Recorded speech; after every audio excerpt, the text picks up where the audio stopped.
ಶರಣರೊಳಗ ಎಲ್ಲ ಕಾಯಕ ಮಾಡುವ ಶರಣರು ಇದ್ರು ಅನ್ನೋದು ನಮಗೆ ಗೊತ್ತಿದ್ದಂಥ ವಿಷಯ. ಅದ್ರಾಗ ಒಬ್ಬ ವಿದೂಷಕನ ಕೆಲಸ ಮಾಡುವಂತ, ಇವತ್ತಿನ ಕಾಮಿಡಿಯನ್ ಕೆಲಸ ಮಾಡುವಂತ, ಅದನ್ನೇ ಕಾಯಕವನ್ನಾಗಿಸಿಕೊಂಡಂತ ಒಬ್ಬ ಶರಣರಿದ್ರು. ಯಾರವರು ಅಂತಂದ್ರ ಮಾರಿತಂದೆ. ಅವರಿಗೆ ಎಲ್ಲರೂ ನಗೆಯ ಮಾರಿತಂದೆ ಅಂತ ಕರಿತಿದ್ರು. ನಗಿಸೋದೇ ಅವ್ರ ಕಾಯಕ ಆಗಿರೋದ್ರಿಂದ ನಗೆಯ ಮಾರಿತಂದೆ ಅಂತ ಕರಿತಿದ್ರಂತ. ನಗಸು ಕಾಯಕ ಮಾಡು ಇವರೊಳಗ ಅದೆಷ್ಟು ಜ್ಞಾನ ಇತ್ತು ಅಂತಂದ್ರ ಅರ್ಥವಾಗದ ಸಂಸ್ಕೃತ ಶ್ಲೋಕಗಳನ್ನ ಇವ್ರು ಅರ್ಥ ಮಾಡಿಸಿ ಹೇಳಿಸ್ತಿದ್ರು.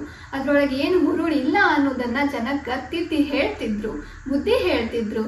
ಅಷ್ಟೇ ಅಲ್ಲದೆ ಅನ್ಯಾಯಕ್ಕೆ ಒಳಗಾಗ್ಬೇಡ್ರಿ, ನಮಗ ಬಲಿ ಹಾಕ್ತಾರ ಅವರು ನಮ್ಗೆ ತಿಳಿಲಾರ್ದಂಥ ಪದ್ಧತಿಗಳನ್ನ ಹೇಳ್ತಾರ, ಅದ್ರಾಗ ಮೌಢ್ಯ ಅದ ಅನ್ನೋದನ್ನ ಎತ್ತಿ ಹೇಳ್ತಿದ್ರು ಜಗತ್ತಿಗೆ.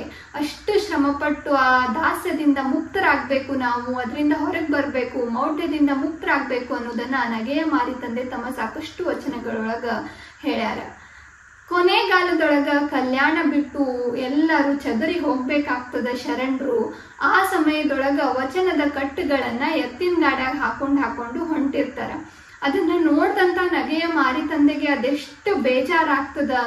ನಾವು ಒಳ್ಳೆಯದನ್ನ ಸಮತೆಯನ್ನ ಸಾರ್ಲಿಕ್ಕೆ ಹೊಂಟ್ರೆ ನಮ್ಮನ್ನ ಊರ್ ಬಿಟ್ಟು ಓಡ್ಸಾಕತ್ತಾರಲ್ಲ ಅನ್ನುವ ನೋವಿನೊಳಗ ಅವ್ರು ಒಂದು ವಚನ ಹೇಳ್ತಾರ.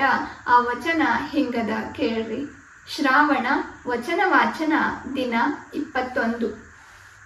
ಸಮತೆಯ ಸಮಾಧಾನವ ಹೇಳುವ ಪುಸ್ತಕ ಎತ್ತಿನ ಮೇಲೆ ಹೋಯುವ ದೊಣ್ಣೆ ಕೈಯಲ್ಲಿ. ಲೇಸಾಯಿತು ಈತನಿರು ಮಾತಿನಲ್ಲಿ ಆಗಮ, ಮನದಲ್ಲಿ ತೂತಿನ ಕುಡುಕೆಯ ಆಶೆ. ಇದು ನೀತಿಯಲ್ಲ ಆತುರ ವೈರಿ ಮಾರೇಶ್ವರ.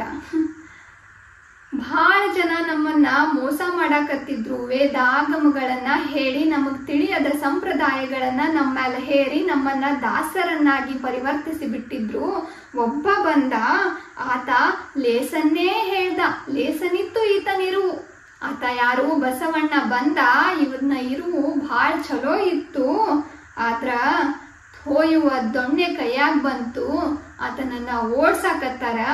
ಈಗ ಸಮತೆಯ ಸಮಾಧಾನವ ಹೇಳುವ ಪುಸ್ತಕಗಳೆಲ್ಲ ಎತ್ತಿನ ಮೇಲೆ ಹೋಗಿ ಕುಂತಾವ, ಆ ವಚನದ ಕಟ್ಟುಗಳೆಲ್ಲ ಎತ್ತಿನ ಮೇಲೆ ಹೋಗಿ ಕುಂತಾವ. ಆತ ಇದ್ದಿದ್ದು ಭಾಳ ಚಲೋ ಆಗಿತ್ತು, ಈಗ ಹೊಂಟು ಬಿಟ್ಟ ನೋಡು. ಇದು ನೀತಿ ಅಲ್ಲಪ್ಪ ಆತುರ ವೈರಿ ಮಾರೇಶ್ವರ ಅಂತ ಹೇಳ್ತಾರೆ. ಅದೆಷ್ಟು ನೊಂದು ಈ ವಚನನ ಹೇಳಬಹುದು ನಗೆಯ ಮಾರಿತಂದೆ. ಅತ್ತು ಈ ವಚನನ ಬರ್ದಿರ್ಬೋದು ಎಲ್ಲರಿಗೂ ನಗಿಸುವ ಈ ಮಾರಿತಂದೆ. ಹೌದಲ್ರಿ? ಇಂಥ ಅಪರೂಪದ ಶರಣರು ಸಾಕಷ್ಟು ಜನ ಇದ್ರು. ಅವ್ರ ಬಗ್ಗೆ ತಿಳ್ಕೊಳ್ಳೋದು, ಅವ್ರ ವಚನಗಳನ್ನ ಓದುವುದೇ ನಿಜ ಈ ಶ್ರಾವಣ ಮಾಸದಾಗ ಒಂದು ಸುಕೃತ ಅಂತ ನನಗನ್ನಿಸ್ತದ. ಆಮೇಲೆ ಚಾನಲ್ನ ಸಬ್ಸ್ಕ್ರೈಬ್ ಮಾಡೋದು ಮರಿಬೇಡ್ರಿ. ಬಹಳಷ್ಟು ಜನ ವಿಡಿಯೋಗಳನ್ನ ನೋಡ್ತೀರಿ, ಆದ್ರೆ ಸಬ್ಸ್ಕ್ರೈಬ್ ಮಾಡೋದು ಮರೆತು ಬಿಟ್ಟಿರಿ. ಮಾಡ್ರಿ.